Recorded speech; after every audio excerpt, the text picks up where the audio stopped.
Kradschützen. Translated from German, it means motorcycle riflemen. But these weren't just soldiers mounted on motorcycles. They were the assault reconnaissance of the Wehrmacht, the eyes and the steel fist of the panzer divisions during the Blitzkrieg era. Imagine the roar of hundreds of engines. Where the roads were good, they appeared with lightning speed, like phantoms on wheels. They were born out of necessity. In the late 1930s, Germany was the world leader in motorcycles per capita. This gave military planners an idea to compensate for the shortage of cars and armored personnel carriers with cheap, fast, and highly maneuverable battalions.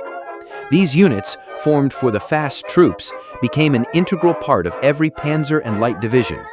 Their task was to spearhead the offensive, to storm bridges before the enemy could blow them up, to seize crossroads and hold them until the main tank forces arrived. They conducted deep reconnaissance and pursued retreating enemies, sowing chaos in the rear. Speed wasn't their only weapon.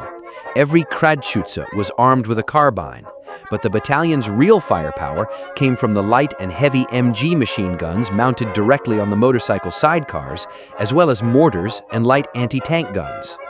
Their primary combat vehicles were heavy motorcycles with sidecars, the famous BMW R75 and Zündapp KS750. A crew of 2 or 3 men could fire directly from the machine or dismount in an instant and take up defensive positions. Despite having almost no armor, their main protection was surprise. They went where trucks couldn't. Their high speed created a terrifying element of shock, making the enemy panic. The triumph of the motorcycle battalions came during the early years of the war, the Polish campaign, France, where, for instance, Kurt Meyer's men stormed a bridge under fire and broke into the center of Rotterdam, the Balkans, and the first months of the invasion of the USSR.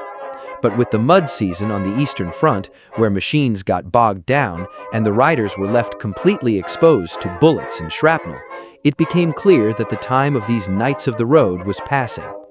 They began to be replaced by armored infantry in half-track vehicles. By 1943, most battalions had been disbanded, merged into reconnaissance regiments, or re-equipped with armored vehicles. The era of the Kradschützen itself was short, but it forever remains in history as a symbol of lightning warfare, where everything was decided by speed and daring maneuver.